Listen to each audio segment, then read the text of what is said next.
ఉన్న బంగారాన్ని విడిపించి ఆ రోజు ఆన్లైన్ రేటుకే మేము కొంటాం. Sharma gold company. Hi, GVSA Suman TV ప్రేక్షకులకు నమస్కారం. ఈ సెషన్లో ఒక వాల్యుయేషన్ పారామీటర్, ఇంతకు ముందు సెషన్లో నేను ప్రైస్ ఎర్నింగ్స్ మల్టిపుల్ గురించి చెప్పాను. అలాగే ఇంకొక ఇంపార్టెంట్ వాల్యుయేషన్ పారామీటర్ ఉంది. ఈ బేసిక్స్ తెలిస్తే మీకు ఎలాగో మీరు కొంటున్నారు మ్యూచువల్ ఫండ్స్, ఏ లెవెల్లో కొంటున్నారు, దాని వాల్యుయేషన్ ఎలా ఉంది అనే దానికి బేసిక్ బ్యాక్గ్రౌండ్ నాలెడ్జ్ కోసం చెప్తున్న సెషన్ ఇది. This is not a recommendation, ఇది ఇన్వెస్ట్మెంట్ అడ్వైస్ కాదు. మీరు ఏదన్నా ఇన్వెస్ట్ చేయదలుచుకుంటే మీ డిస్ట్రిబ్యూటర్ కానీ ఫైనాన్షియల్ అడ్వైజర్ కానీ అడిగి డాక్యుమెంట్స్ అన్నీ చదివి ఇన్వెస్ట్ చేయండి. ఇది జస్ట్ ఒక నాలెడ్జ్ షేరింగ్ ప్లాట్ఫామ్ కాబట్టి నాకు తెలిసింది నేను మీతో షేర్ చేసుకుంటున్నాను. ఒక ముఖ్యమైన పారామీటర్, జనరల్గా స్టాక్స్ కొనేటప్పుడు ఇవి ఎవరు చూడరు. అన్ఫార్చునేట్గా మీరు అడిగి చూడండి, ప్రైస్ ఎర్నింగ్స్ మల్టిపుల్ ఎంత అంటే ఎవరు చెప్పరు. Price to book value, P/BV అంటే P/EPS, ప్రైస్ ఎర్నింగ్స్ మల్టిపుల్ అనేది ఒక వాల్యుయేషన్ పారామీటర్. అలాగే ప్రైస్ టు బుక్ అంటారు. ప్రైస్ టు బుక్ అంటే ఈ బుక్ వాల్యూ ఎంత కంపెనీ బుక్స్లో, అంటే కంపెనీ బుక్స్ అంటే అకౌంటింగ్ బుక్స్లో ఈ కంపెనీకి వెల ఎంత ఉంది. వెల అంటే ఒక షేర్కి, మీకున్న షేర్స్కే స్టాక్ మార్కెట్లో ఎర్నింగ్స్ పర్ షేర్ ఎలాగుంటుందో కంపెనీ బుక్స్లో ఒక్కొక్క షేర్కి ఎంత వాల్యూ ఉంటుంది అనేది బుక్ వాల్యూ అంటారు. ఫస్ట్ ఈ మార్కెట్లో ఇందాక నేను చెప్పినట్టుగా 500 రూపాయలు మీకు షేర్ ప్రైస్ ఉండి బుక్ వాల్యూ ఒక 25 రూపాయలు ఉందనుకోండి, అంటే మీకు ఒక 5 into 4 ఒక 20 times book value. Price to book 20 times ఉన్నట్టు.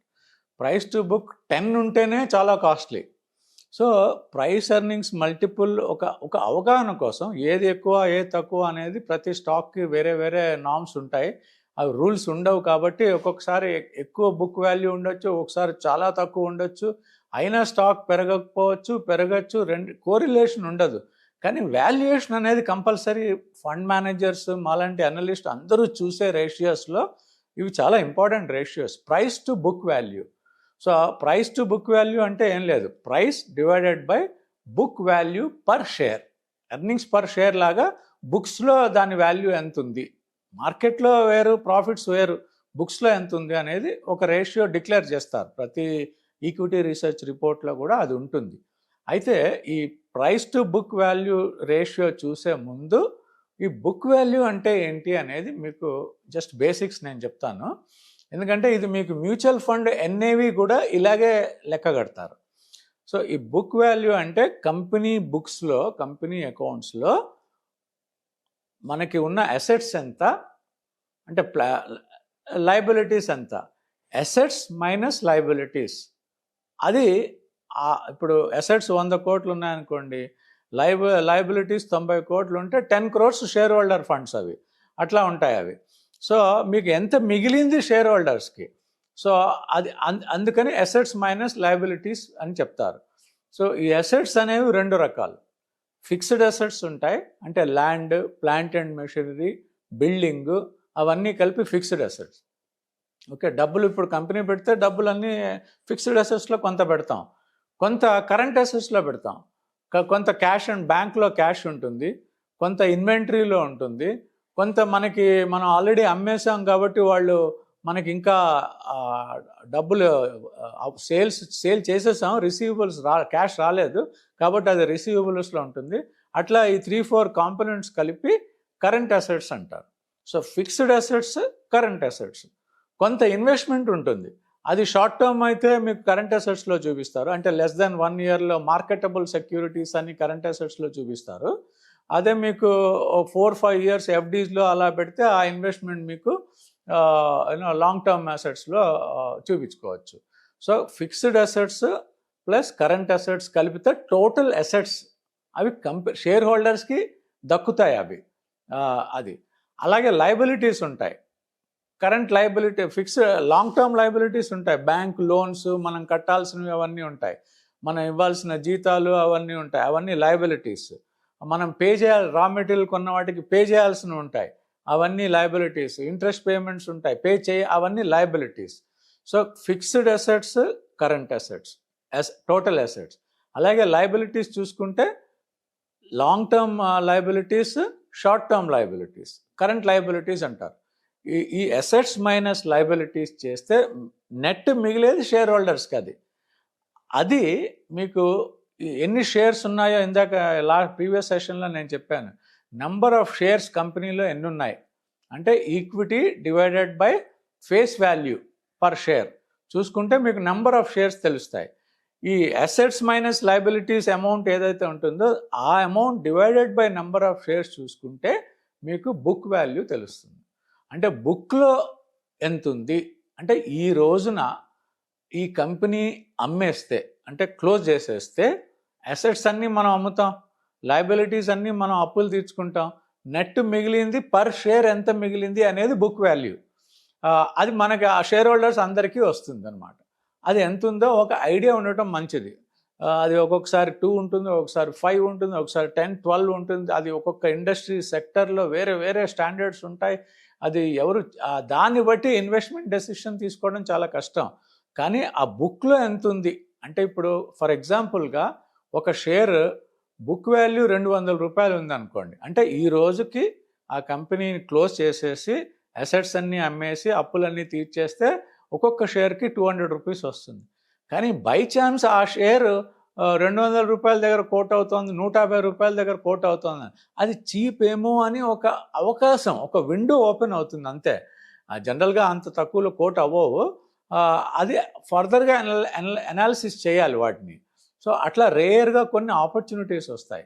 సో ఏ కంపెనీ చూసినా మీరు ఏ మ్యూచువల్ ఫండ్ స్కీమ్ చూసినా బుక్ వాల్యూ ఎంత, ప్రైస్ టు బుక్ వాల్యూ ఎంత, ప్రైస్ టు ఎర్నింగ్స్ మల్టిపుల్ ఎంత అనేది కంపల్సరీ చూసుకోవాలి.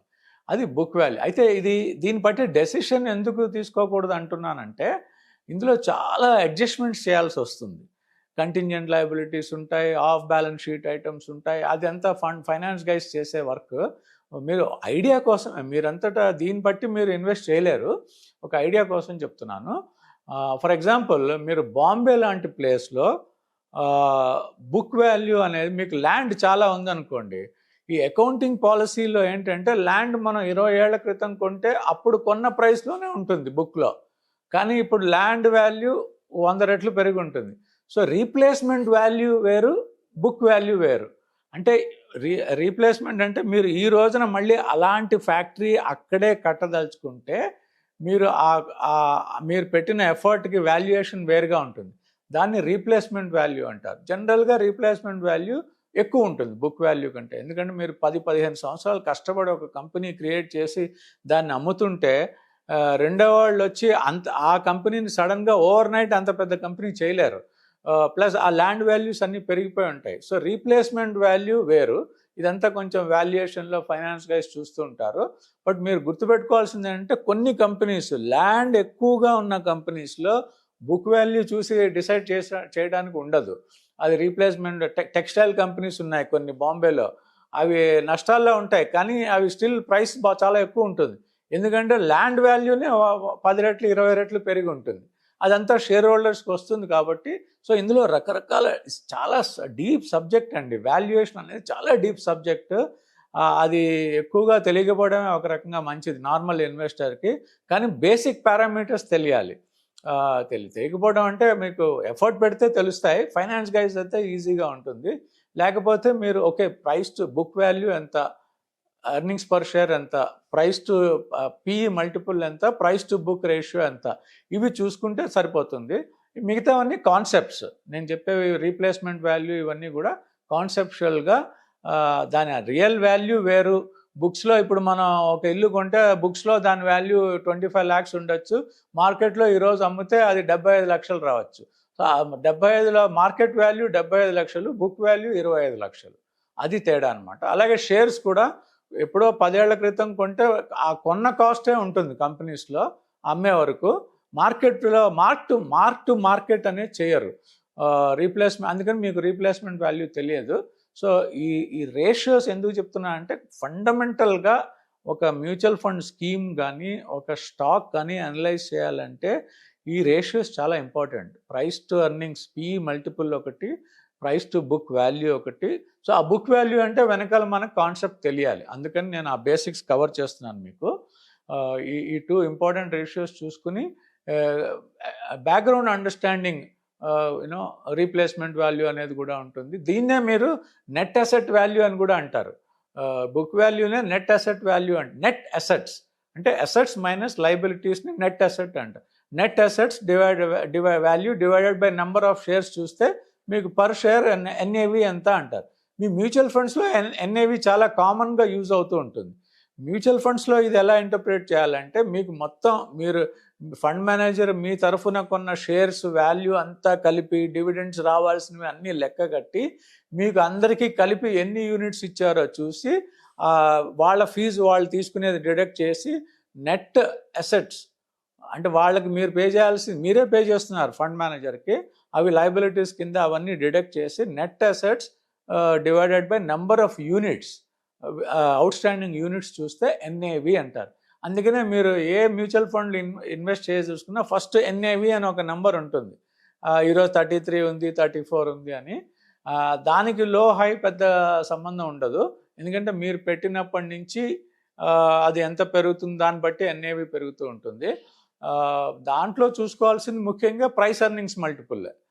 అది చాలా ఇంపార్టెంట్ నెంబర్ చూసుకో. అదే 35-40లో ఉంటే మీకు అది చాలా కాస్ట్లీగా ఉన్నప్పుడు ఎంటర్ అవుతున్నట్టు మీకు అర్థం అవుతుంది.